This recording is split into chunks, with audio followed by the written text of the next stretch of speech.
안녕하십니까. 반갑습니다. 취업대장 윤대장 윤종혁입니다.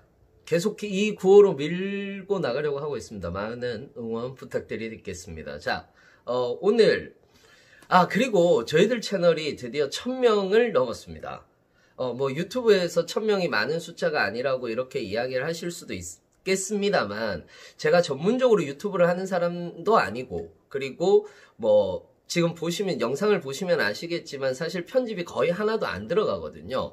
편집이 하나도 안 들어가다 보니까 지금 방금도 한 5분 정도 촬영을 하다가 중간에 우리 김소원 쌤이 전화가 왔어요. 그래서 전화가 와서 전화를 받아야 되니까 받았는데 이제 다시 처음부터 이렇게 찍고 있습니다. 그러니까 편집도 하나도 안 들어가고 그렇게 하기 때문에 뭐 1000명이라는 숫자 자체가 사실상 저한테는 매우 의미 있는 숫자입니다. 그리고 유튜브 쪽에서 2019년부터인가요?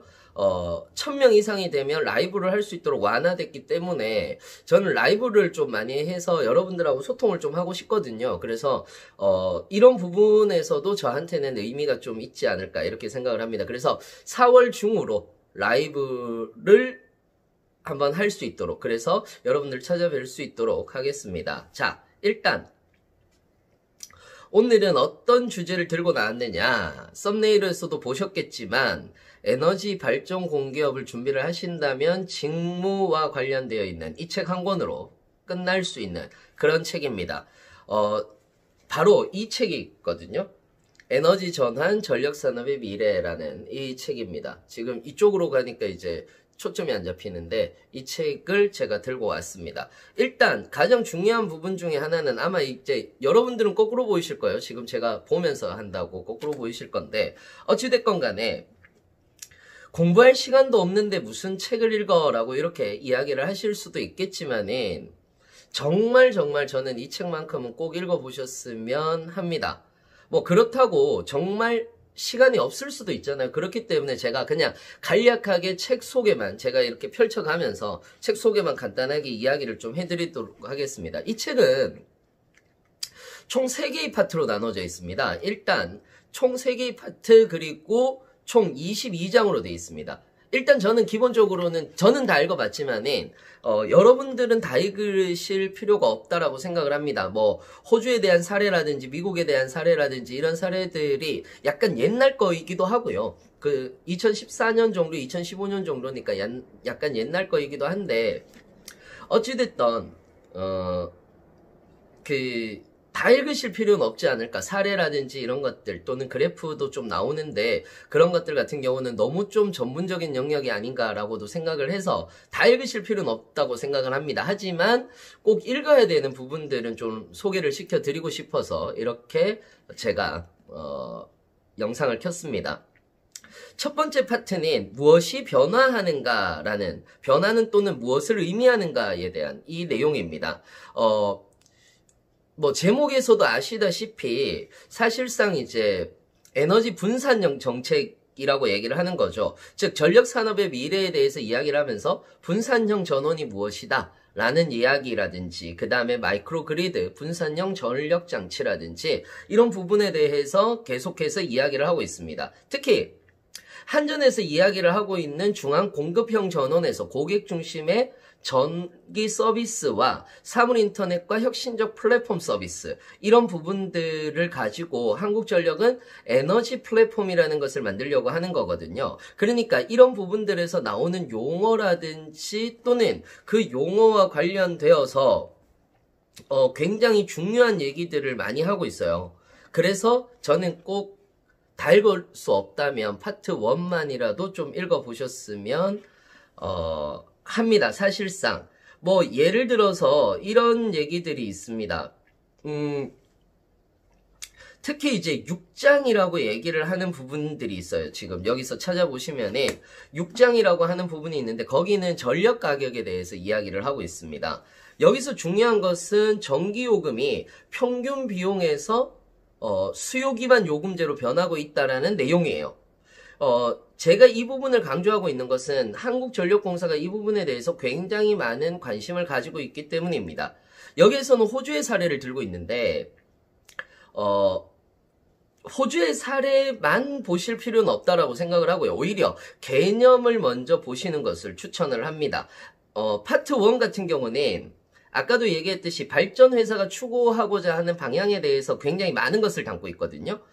예를 들어서 이런 겁니다. 여기에서도 나오지만은 마이크로 그리드 시스템이라는 것만 딱 보더라도 마이크로 그리드 시스템의 개념 자체를 정확하게 이야기하고 있습니다. 즉, 지역적으로 제어되는 전력 시스템이다 라고 얘기를 하는 것과, 그리고 전력망과 연결되거나 독립적인 형태로 분리되어 운영되는 전력 시스템이다.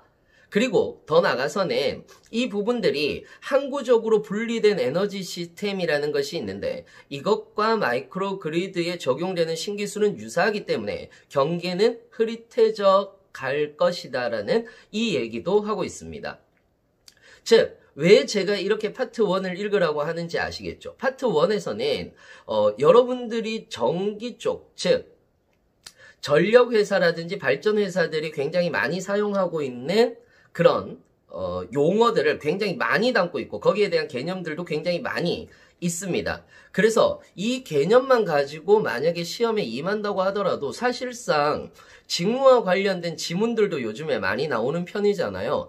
이런 부분들만 가지고 하더라도 충분히 여러분들은 잘 보실 수 있다라고 저는 개인적으로는 생각합니다. 특히 이제 파트 2 같은 경우에서는 경쟁 혁신 규제 가격과 관련된 내용인데, 가격과 관련해서 13장이나 14장 같은 경우가 저는 개인적으로 중요하다고 생각하거든요. 왜냐하면 13장에서는 프로슈머를 대상으로 하는 전력망 요금 결정에 대해서 자세히 얘기가 나옵니다. 여기에서 특히 강조하고 있는 것은 고객 중심의 전력망 가격을 다양하게 만들어야 된다라는 이런 내용들이 나오게 되는데, 이 내용은 6장의 내용이 좀 세분화돼서 나오는 그런 내용이다라고 이렇게 생각을 합니다. 오히려 에너지 발전 회사를 들어가게 되시면 이 책을 좀 이렇게 끼고 살아야 되지 않을까, 이렇게 생각을 할 정도로 이 파트 2 같은 경우는 내부에 있는 사람들에게 굉장히 중요한 것을 이야기를 하고 있다라는 것이기 때문에 차라리 파트 2는 좀 넘어가도 되지 않을까, 이렇게 생각을 합니다. 그런데 저는 개인적으로 파트 3에 나오는 15장은 꼭 읽어보셨으면 합니다. 왜냐하면 앞으로 전력회사들이 어떻게 해야 된다라는 미래에 대한 비전을 이야기를 하고 있거든요. 그러다 보니까 면접에서 조금 많이 활용될 수 있는 가능성이 있습니다. 특히 여기에서는 소비자라든지 공급자 그리고 네트워크 정부를 중심으로 이야기를 하면서 총 7개의 모델을 제시하고 있습니다.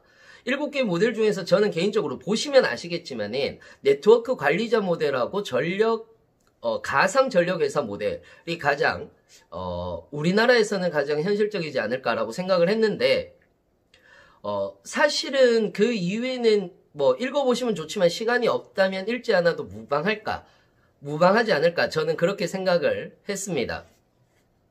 뭐 이 책에 대한 문장들을 가지고 오지 않고, 저는 뭐 개인적으로 이 책을 같이 한번 쭉 보면서 이런 내용들이 들어갑니다, 이 내용들에 대해서 제가 해석을 해주면 너무 좋지 않을까라고 생각을 하는데, 제가 뭐 대학교 교수님이 아니기 때문에 그렇게 하기는 조금 힘들지 않을까라고 생각을 해봅니다. 혹시나 만약에 이 책을 읽으신 분들이 계시다면은 저한테 댓글을 남겨주세요. 댓글을 남겨주셔서 저는 이 부분이 이해가 가지 않습니다 라고 얘기를 하면 제가 따로 카테고리를 만들어서 이 부분과 관련해서 이야기를 조금 더 드릴 수 있도록 하겠습니다. 유튜브에서 만나뵐 수 있도록 하겠습니다.